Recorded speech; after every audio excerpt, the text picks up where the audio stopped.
Working on a plan to allow Australians to resume flying overseas as soon as they've been vaccinated. The scheme would initially be limited to essential travel for business deals and family funerals and would allow us to quarantine at home on return. Before a crowd with COVID questions, what I'm working on right now, Scott Morrison insisted changes are coming. A plan to allow Australians overseas for essential travel, business deals, medical procedures, family funerals, and to quarantine at home for 14 days on return. But the catch? That would require being vaccinated. The PM also quizzed by GPs worried about using mass vaccination sites to boost the rollout. We don't have a massive supply of nurses and doctors available to staff huge clinics. I would be very reticent about pulling health workers out of our hospitals. The PM's plan to give 16 million Australians under 50 both their first and second Pfizer doses in the last 3 months of the year would mean vaccinating more than 230,000 a day.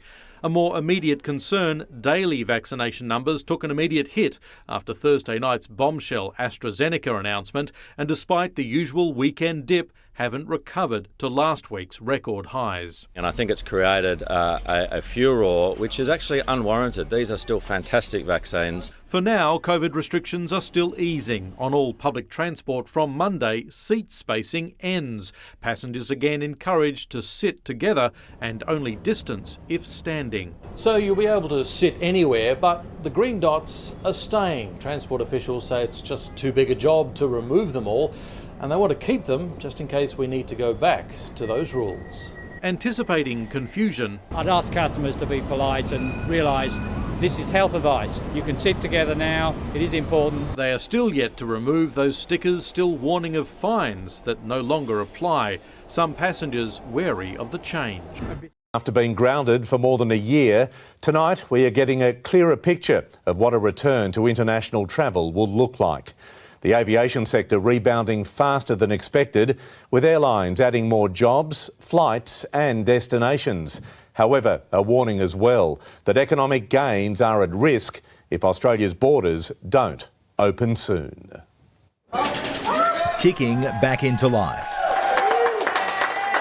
The dormant departure board at Qantas International Lounge signals the return of regular international flights after nearly 400 days. Getting people back in work, getting our customers to travel again.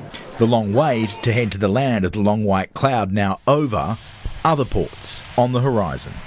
If we need to open up bubbles before October, we can. They give us opportunities for markets like Singapore, markets like Japan, markets like Taiwan. Tonight, Qantas is promising more seats domestically in 2022, Jetstar is already operating above pre-pandemic levels, and Virgin continues to march out of insolvency with a new round of hiring. We've got some issues still related to borders and vaccines and health. The industry still want international borders open before November, and Qantas still want passengers vaccinated before they fly overseas. Our job is to make that as easy as possible for our customers. Sentiments endorsed last night by America's top doc. I believe vaccination is the answer. I mean, variants are a problem, no doubt.